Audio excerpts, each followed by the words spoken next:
Good morning class.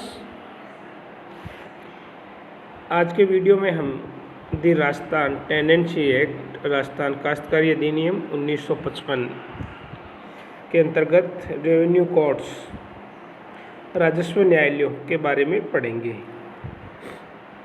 जिसके अंतर्गत सबसे पहले सेक्शन 215 धारा 215 के अंतर्गत दिया गया है कोर्ट फी पेबल संदेह न्यायालय शुल्क, न्यायालय में दी जाने वाली फीस।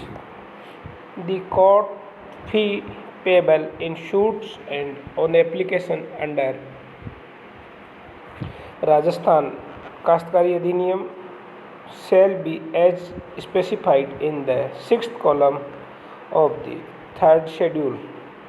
कोर्ट में न्यायालय की दी जाने वाली शुल्क के बारे में तीसरे शेड्यूल के 6ठे कॉलम के अंतर्गत दिया गया है।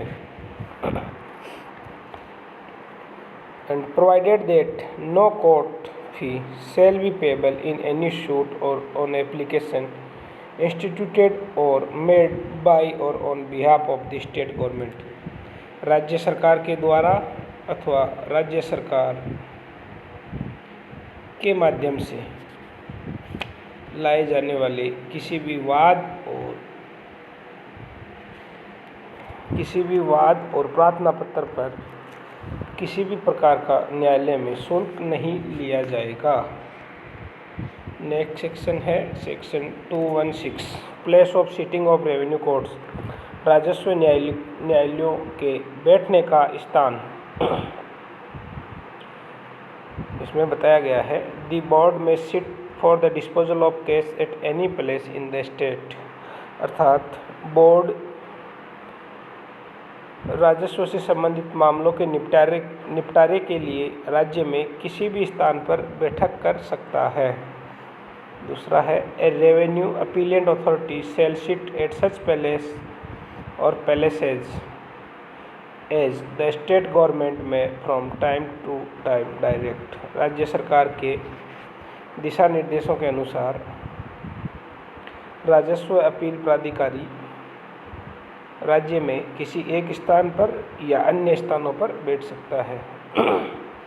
ए कलेक्टर और ए सब डिविजनल ऑफिसर और एन असिस्टेंट कलेक्टर में hold his court at any place within the district sub division और other local area to which he is appointed, अर्थात जिलाधीश, उपखंड अधिकारी और सहायक जिलाधीश अपने जिले के भीतर किसी भी स्थान पर कोर्ट का आयोजन कर सकते हैं। लास्ट है ए तहसीलदार में hold his office at any place with in his tehsil. Next section है सेक्शन 217 धारा 217 ordinary power of different grades of revenue courts, विभिन्न श्रेणियों के राजस्व न्यायालयों की साधारण शक्तियाँ। इसके अंतर्गत बताया गया है कि इस अधिनियम के अंतर्गत वादों, शूट्स और प्रार्थना पत्रों एप्लीकेशंस का निर्णय करने के लिए जो सक्षम रेवेन्यू कोर्ट्स हैं, उनकी विभिन्न श्रेणियाँ होगी, जिनका स्पेसिफिकेशन या जो स्पेसिफाइड की गई है 7th कॉलम 7वें स्तंभ में ऑफ द 3rd शेड्यूल, तीसरे शेड्यूल के 7वें स्तंभ में, जिसके अंतर्गत सबसे पहले पावर दी गई है a tahsildar shall have power to dispose of only those suits और एप्लीकेशन इन विच। तहसीलदार उन मामलों में सुनवाई का अधिकार रखता है जिनमें पहला है the state government is not a party, राज्य सरकार जिसमें पक्षकार न हो। दूसरा है द अमाउंट और value of the subject matter does not exceed 300 rupees, विषय वस्तु की राशि या मूल्य 300 रुपये से अधिक न हो। नेक्स्ट है any other maximum limit not below 100 rupees as the state government में from time to time by notification in his official gazette. अन्य ऐसी उच्च सीमा जो 100 रुपये से कम न हो, जिसे राज्य सरकार गजट में अधिसूचित कर निर्देशित करे। नेक्स्ट है सेक्शन 218, धारा 218, राजस्व न्यायालयों की अंतर्निहित शक्तियाँ, inherent power of revenue courts in addition to the power specified in foregoing sections. पहली शक्ति है ए रेवेन्यू अपीलिएंट अथॉरिटी, राजस्व अपील प्राधिकारी shall have to the power of a collector, SDO and assistant collector and तहसीलदार। राजस्व अपील प्राधिकारी को जिलाधीश, उपखंड अधिकारी, सहायक जिलाधीश और तहसीलदार की समस्त शक्तियाँ प्राप्त होगी। सेकंड है ए collector shall have power of SDO, assistant collector and tehsildar. A SDO shall have all the powers of assistant collector and a tehsildar, and a assistant collector shall have all the powers of a tehsildar. Next section है section 219, धारा 219, additional powers of revenue courts, राजस्व न्यायालयों की अतिरिक्त शक्तियाँ। दी state government में confirm, राज्य सरकार कन्फर्म कर सकती है। एडिशनल पावर्स, जिसमें पहला है on a naib tahsildar all और any of the powers of a tahsildar, naib tahsildar को तहसीलदार की समस्त शक्तियाँ दे सकती है। दूसरा है तहसीलदार को असिस्टेंट कलेक्टर की समस्त शक्तियाँ दे सकती है, और असिस्टेंट कलेक्टर को SDO और कलेक्टर की सभी शक्तियाँ दे सकती है। इन conferring powers under this section, the state government may empower person by name or classes of officers generally by their official designation। इस धारा के अंतर्गत जो भी शक्तियाँ राज्य सरकार देगी, उनके अंदर उन व्यक्तियों के नाम से या पदाधिकारियों के वर्गों को सामान्यतः उनके सरकारी पदों के नाम से सशक्त कर सकती है। नेक्स्ट है section 221, subordinate of revenue courts, राजस्व न्यायालयों की अधीनस्था। The general superintendent and control all over the revenue court shall be vested in and all such court shall be subordinated to the board and subject to such superintendence control and subordinations. समस्त राज्य के राजस्व न्यायालयों के ऊपर सामान्य अधीक्षण एवं नियंत्रण राज्य बोर्ड में निहित होगा। सभी राजस्व न्यायालय राज्य बोर्ड के अधीन कार्य करेंगे। सेकंड है all additional collectors, SDOs, assistant collectors and tahsildar in a district shall be subordinate to the collector there of.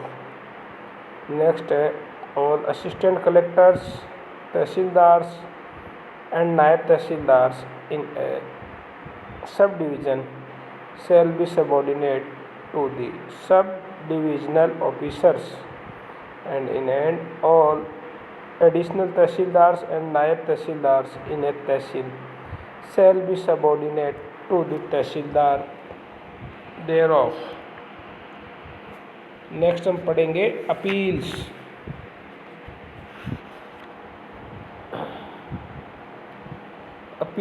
Appeals के अंदर धारा 222 है। 222 धारा कहती है appeal not be lie unless allowed by this act, जब तक इस अधिनियम द्वारा अनुमति न हो अपील नहीं होगी।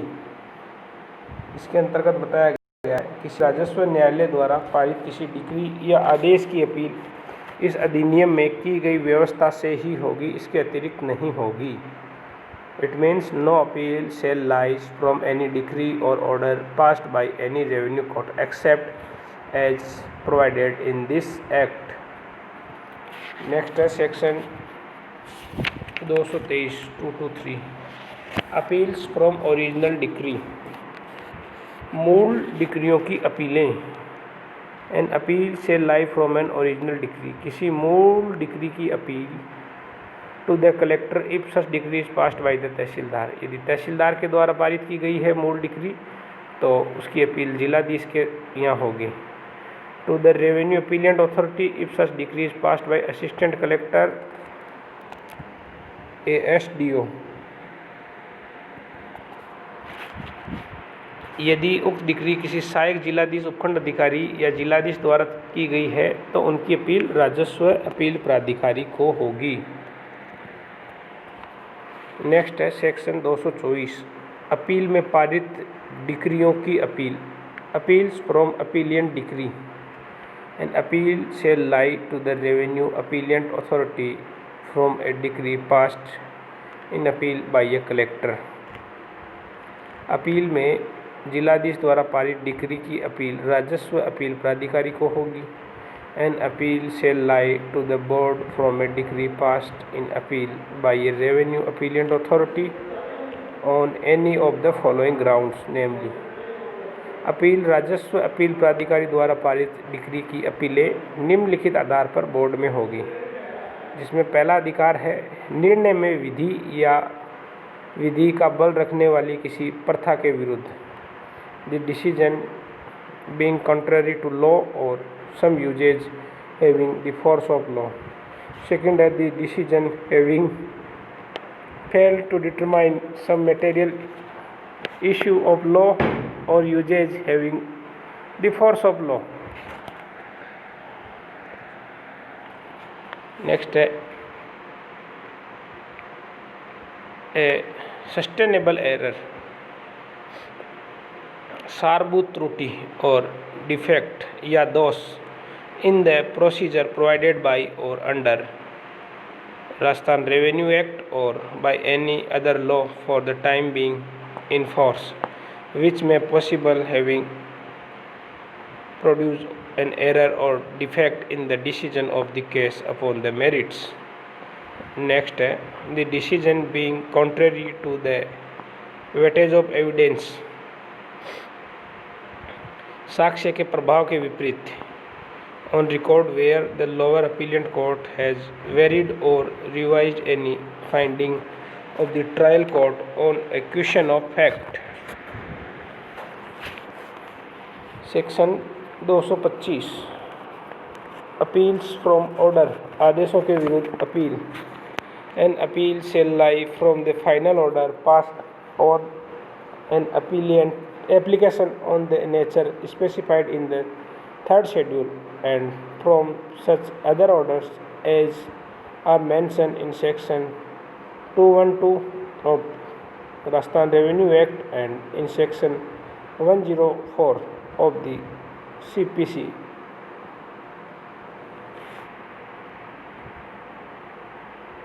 जिसमें पहला ये बताया गया है टू द कलेक्टर, आदेशों के विरुद्ध कलेक्टर को अपील होगी।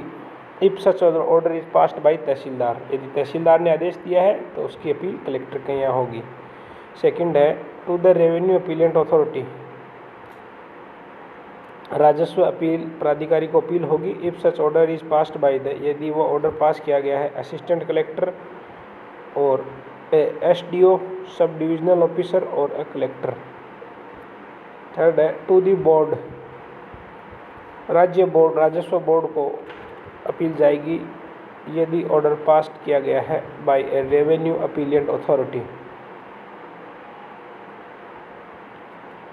राजस्व अपील प्राधिकारी ने कोई ऑर्डर पास किया है तो उसकी अपील राजस्व बोर्ड को जाएगी। नेक्स्ट है सेक्शन 228, 228 धारा, लिमिट्स फॉर अपील्स, अपीलों के लिए परिसीमा।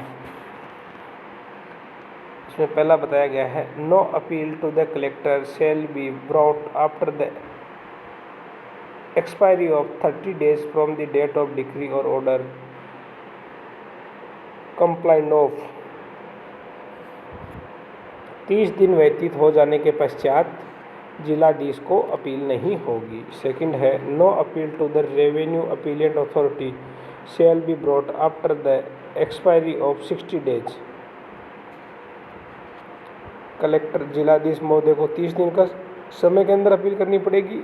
राजस्व अपील अधिकारी को 60 दिवस के भीतर, और इसी तरह no appeal to the board shall be brought after the expiry of 90 days.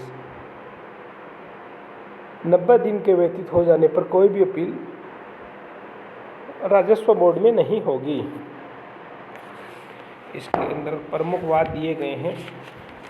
प्रमुख वाद के अंतर्गत पहला वाद है जो है मेघचंद बनाम राजस्थान राज्य। मेघचंद बनाम राजस्थान राज्य के अंतर्गत यह कहा गया कि राजस्व बोर्ड अपने अधीनस्थ किसी भी न्यायालय की डिक्री या आदेश में परिवर्तन, निरस्तीकरण अथवा उसे उलट भी सकता है। नेक्स्ट है ठाकुर जगन्नाथ महाराज धौलपुर बनाम गुमान सिंह और अन्य। उपरोक्त वाद में यह निर्धारित किया गया कि यदि राजस्व अधिकारियों द्वारा अपने विवेकाधीन एवं अंतर्निहित शक्तियों का प्रयोग करते हुए कोई आदेश दिया जाता है तो राजस्व बोर्ड अपवादित अवस्थाओं को छोड़कर उसमें हस्तक्षेप नहीं करेगा। नेक्स्ट है बलवीर सिंह बनाम राजस्थान राज्य।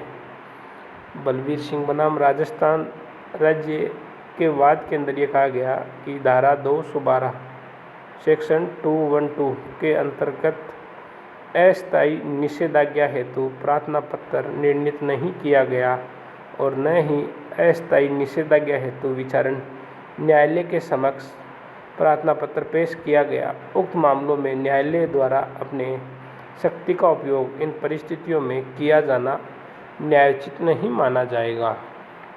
नेक्स्ट केस है चालू बनाम महिपाल। चालू बनाम महिपाल के वाद में यह कहा गया कि अपील के प्रावधान उस समय प्रचलित कानून के आधार पर माने जाएंगे जबकि दावा किया गया कि न कि अपील प्रस्तुत करने के समय के कानून के आधार पर। Thank you class. आज के वीडियो में हम इतना ही पढ़ेंगे।